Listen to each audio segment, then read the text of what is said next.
नमस्कार दोस्तों, स्वागत है आप सबका आपके अपने YouTube चैनल वासु जी सेंटर पे।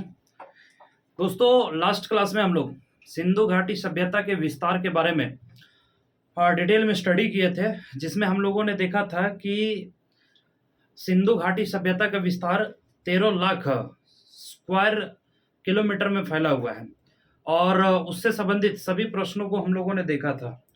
और आज के इस वीडियो में उससे आगे हम लोग सिंधु घाटी सभ्यता के कुछ प्रमुख स्थल के बारे में पढ़ने वाले हैं।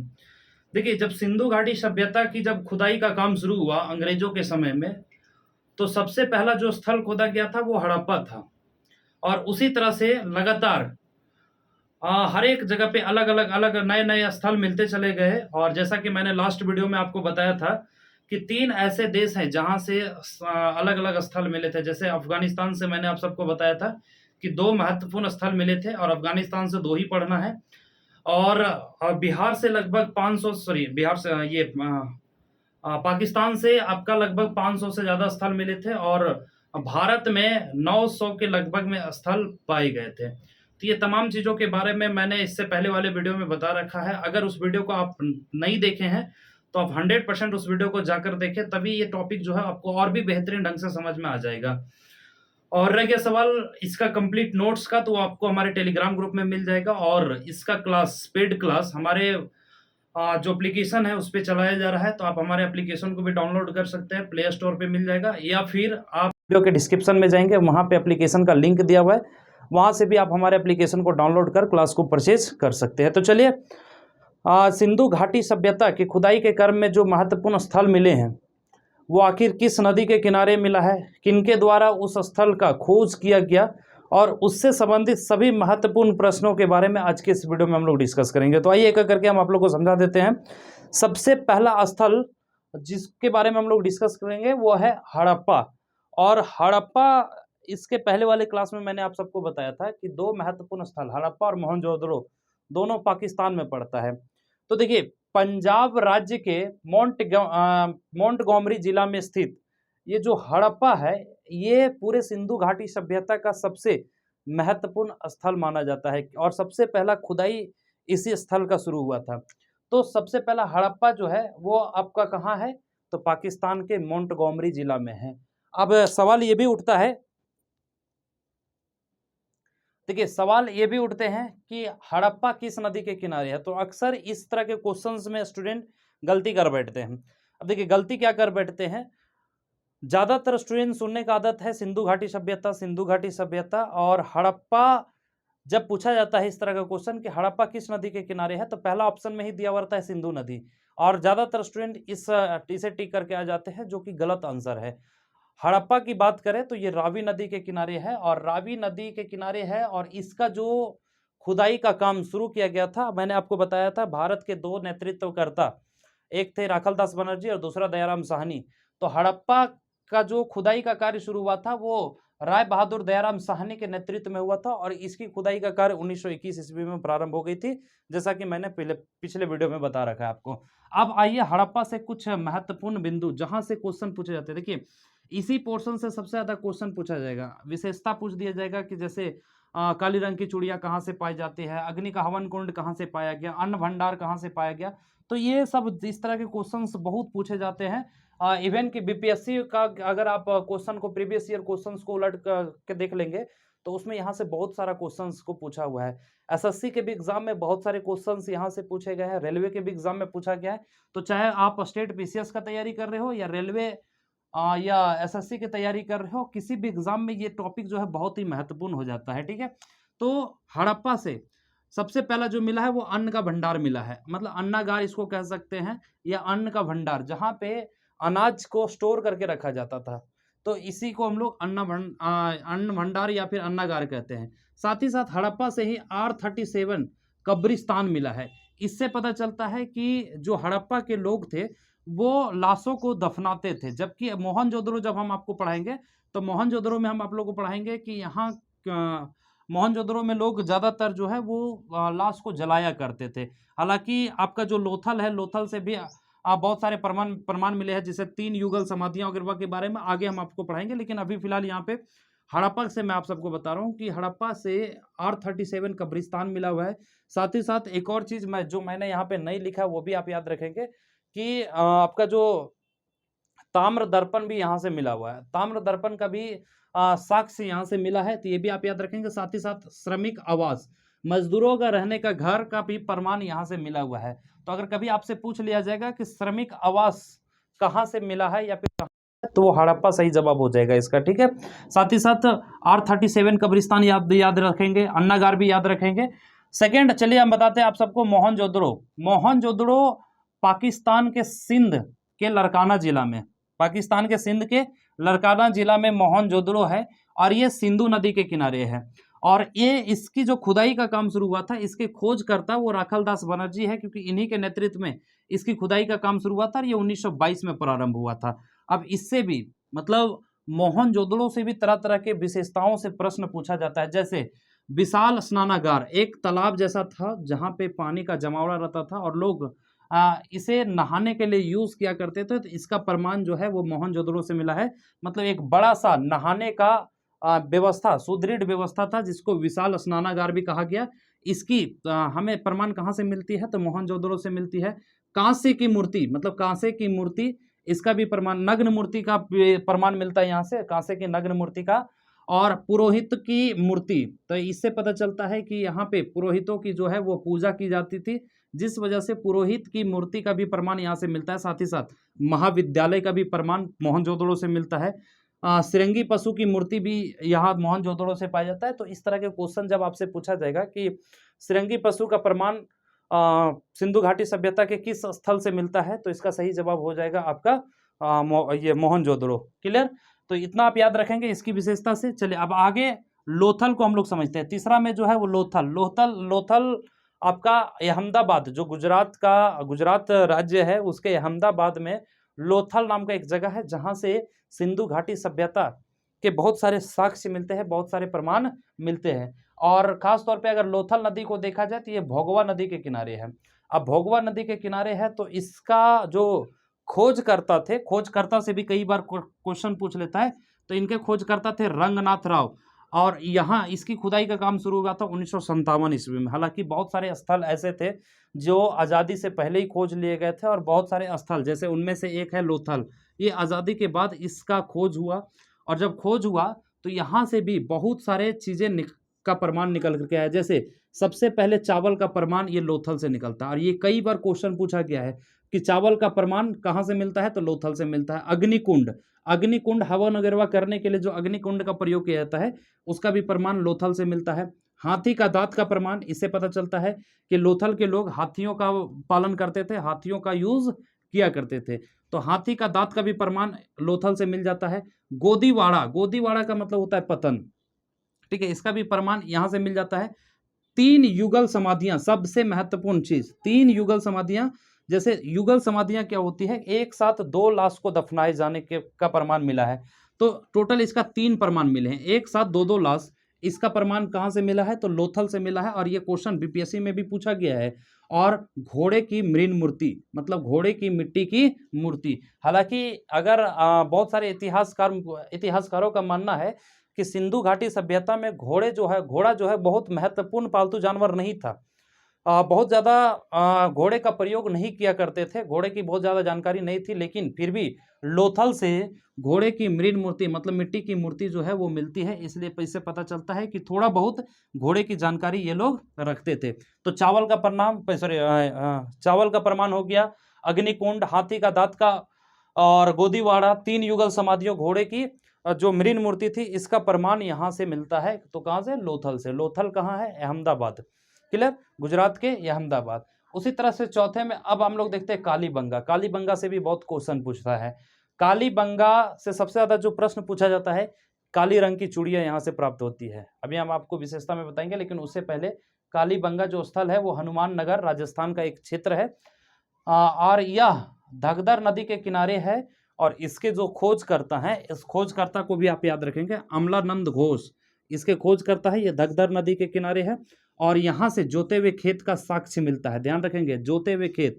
अब जोते हुए खेत में मतलब जब खेत जोता हुआ रहता है तो इस तरह से देखेंगे कि एक कोड़ा हुआ टाइप का रहता है, ऐसे ऐसे करके, समझ रहे ना। तो इस तरह के कुछ प्रमाण यहाँ से पाए गए हैं, जिससे पता चलता है कि यहाँ के लोग जो हैं वो खेतों को जोता करते थे।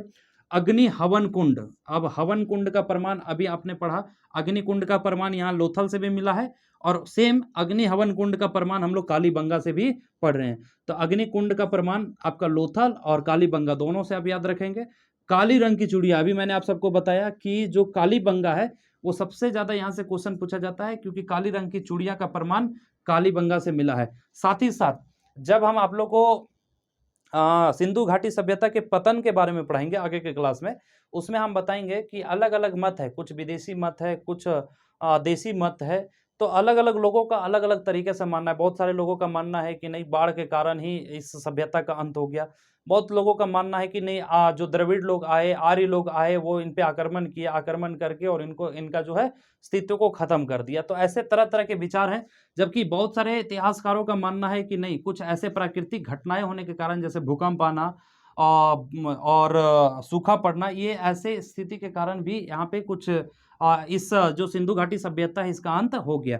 तो उनका भी कहना सही है, क्योंकि देखिए भूकंप का प्रमाण जो है वो कहाँ से मिला है, तो कालीबंगा से मिला है भूकंप का प्रमाण। इसको आप याद रखेंगे, ठीक है। तो यहाँ से कालीबंगा से आप 2-3 महत्वपूर्ण चीजें याद रखेंगे, जैसे काली रंग की चूड़ियाँ, अग्नि हवन कुंड, जोते हुए खेत, और भूकंप का प्रमाण आपका कालीबंगा से मिलता है। आगे बढ़ते हैं। राखी घड़ी, राखी घड़ी हरियाणा हिसार का एक जगह है। तो हरियाणा में जो हिसार है वहाँ राखी घड़ी एक जगह है, और ये भी धगधर नदी के किनारे ही मिलता है। और इसका जो खोज करता थे, जिनका नाम था सूरज भान, ध्यान रखेंगे, सूरज भान इसके खोज करता है। और इससे महत्वपूर्ण जो कुछ विशेषताएं आपको याद रखना है राखी घड़ी से, वो सबसे महत्वपूर्ण विशेषता यह है कि भारत का सबसे बड़ा स्थल, जैसे देखिए पाकिस्तान के बारे में आप लोगों ने पढ़ा, हड़प्पा कहाँ है, तो पाकिस्तान में, मोहनजोदड़ो कहाँ है, तो पाकिस्तान में, लेकिन भारत का सबसे बड़ा और सबसे महत्वपूर्ण स्थल कौन सा है, तो यही राखी घड़ी है। और राखी घड़ी जो है वो हरियाणा के हिसार में पड़ता है, और इसलिए मैंने यहाँ पे लिख दिया कि भारत का सबसे बड़ा स्थल, साथ ही साथ तांबा का कई उपकरण यहाँ से मिले हैं। ये सवाल कई बार रिपीट किया गया है कि भारत का सबसे बड़ा स्थल या फिर भारत के सबसे प्रमुख स्थल सिंधु घाटी सभ्यता का तो हिसार ही है। हिसार का ये राखी घड़ी नाम का जो जगह है, यहाँ ये स्थल बहुत महत्वपूर्ण हो जाता है। चलिए नेक्स्ट, चन्हुदड़ो। तो चन्हुदड़ो ये पाकिस्तान के सिंध क्षेत्र, पाकिस्तान के सिंध क्षेत्र में पड़ता है। और चन्हुदड़ो जो है ये सिंधु नदी के किनारे हैं। ध्यान रखेंगे, सबकी जो आस पड़ोस की बड़ी नदियां हैं उसको भी आप याद रखेंगे। तो ये सिंधु नदी के किनारे है, और इसके खोजकर्ता के संबंध में 2 नाम आपको याद रखना है, अर्नेस्ट मैके एवं मजूमदार। हालांकि अगर देखा जाएगा तो जितने भी खोजकर्ता आप यहाँ पे पढ़ रहे हैं, जैसे दयाराम साहनी, इसके भी सहयोगी थे, राखलदास बनर्जी इसके भी सहयोगी थे, लेकिन वो इंपॉर्टेंट नहीं है। आप जो तैयारी कर रहे हैं, पढ़ाई कर रहे हैं, वो एग्जामिनेशन पॉइंट ऑफ व्यू से कर रहे हैं, एग्जाम की तैयारी हेतु कर रहे हैं, तो यहाँ पे बहुत ज़्यादा जरूरी नहीं है। लेकिन यहाँ पे ये दोनों नाम जरूरी है, अर्नेस्ट और मजूमदार। तो अर्नेस्ट मैके और मजूमदार के नेतृत्व में इस स्थल को खोजा गया था, और यहाँ से बहुत सारे चीज़ें जो हैं वो मिले हैं, जैसे मटके बनाने का उपकरण, मटका बनाने का उपकरण यहाँ से मिला। मटका मतलब समझते हैं ना, वो जो मिट्टी का घड़ा होता है ना, तो उसी को मटका कहा जाता है। इसका उपकरण बनाने का प्रमाण यहीं से मिला हुआ है। और कुछ महिलाओं का जो श्रृंगार संबंधित उपकरण है या श्रृंगार संबंधित साक्ष्य है, वो यहाँ से मिला है, जैसे कंघा हो गया, लिपस्टिक हो गया, काजल, पाउडर आदि। ये सारे कहाँ से प्राप्त हुए हैं, तो चन्हुदड़ो से हुए हैं, जो पाकिस्तान के सिंध क्षेत्र में पड़ता है। तो इसको भी आप याद रखेंगे, और खास तौर पे अर्नेस्ट मैके और मजूमदार, ये नाम आप याद रखेंगे खास तौर पे तब जब चन्हुदड़ो का नाम आवे। क्लियर। अब आगे है बनावली। बनावली राजस्थान के हरियाणा के हिसार का में ही पड़ता है बनावली, जो सरस्वती नदी के किनारे बसा हुआ है। अब सरस्वती नदी एक ऐसी नदी है जो एक समय में भारत में बहती थी, लेकिन अब ये विलुप्त हो चुकी है। लेकिन आपको नाम याद रखना है कि ये जो बनावली है वो किस नदी के किनारे, तो सरस्वती नदी के किनारे। इसके खोजकर्ता के संबंध में बहुत ज़्यादा कुछ जानकारी नहीं है, इस वजह से हमने यहाँ पे नहीं लिखा है। लेकिन इससे एक बहुत ही महत्वपूर्ण प्रश्न पूछा जाता है कि मिट्टी के हल का साक्ष्य वो कहाँ से मिलता है। तो आपको बनावली इसका सही जवाब हो जाएगा। जबकि एक चीज़ और आप लोग ध्यान देंगे, यहाँ पे हमने आपको बताया था जोते हुए खेत का प्रमाण, ये कहाँ से मिलता है? कालीबंगा से। तो जोते हुए खेत का प्रमाण कालीबंगा से, वही मिट्टी के हल का प्रमाण कहाँ से मिलता है? तो वो बनावली से मिलता है। और मिट्टी का हल का प्रमाण, ये हल नहीं मिलता बल्कि मिट्टी के बने हुए खिलौने, जैसे होता है ना खिलौना से लोग तरह तरह की चीज़ें बनाते हैं, तो खिलौने से बना हुआ पका हुआ, मतलब मिट्टी का खिलौने का बना हुआ हल जो है पका हुआ है, ठीक है, जिस कारण से उसका प्रमाण यहाँ से मिलता है बनावली से। तो इस चीज़ को आप याद रखेंगे। इसके बाद है रोपड़। रोपड़ जो है वो रूपनगर पंजाब का क्षेत्र में पड़ता है, और रोपड़ सतलज नदी के किनारे बसा हुआ है। हाँ, आप सभी को पता है कि सतलज नदी जो है पंजाब से होकर गुजरती है, और इसके जो खोज करता है उनका नाम है यज्ञदत्त शर्मा। यज्ञदत्त शर्मा इनके खोज करता है, और इसकी विशेषता ये है कि यहाँ से तांबे की कुल्हाड़ी का प्रमाण मिला है। तांबे का कुल्हाड़ी, तो तांबे के बारे में मैंने आपको पहले की क्लास में भी बता दिया है कि दो अलग अलग धातुओं से मिल करके बना होता है। तो तांबे की कुल्हाड़ी का प्रमाण कहाँ से मिला है? तो आप याद रखेंगे कि रोपड़ रूपनगर पंजाब से मिला है। इसके अलावा आप रंगपुर को भी याद रखेंगे। रंगपुर जो अहमदाबाद में पड़ता है, गुजरात के अहमदाबाद में, और यह भादर नदी के किनारे स्थित है, भादर नदी।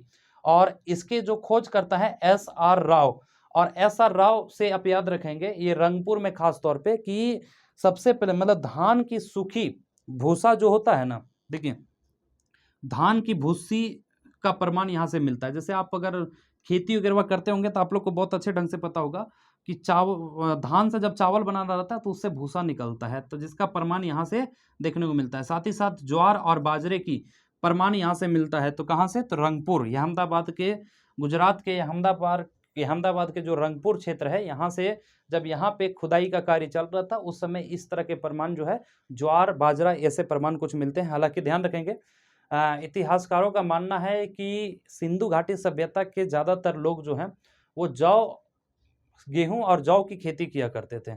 यहाँ पे चावल की खेती बहुत कम होती थी, लेकिन आपने देखा अभी कि बहुत सारी जगह से ऐसे हैं जहाँ से चावल का भी प्रमाण मिलता है, तो उसको आप याद रखना है।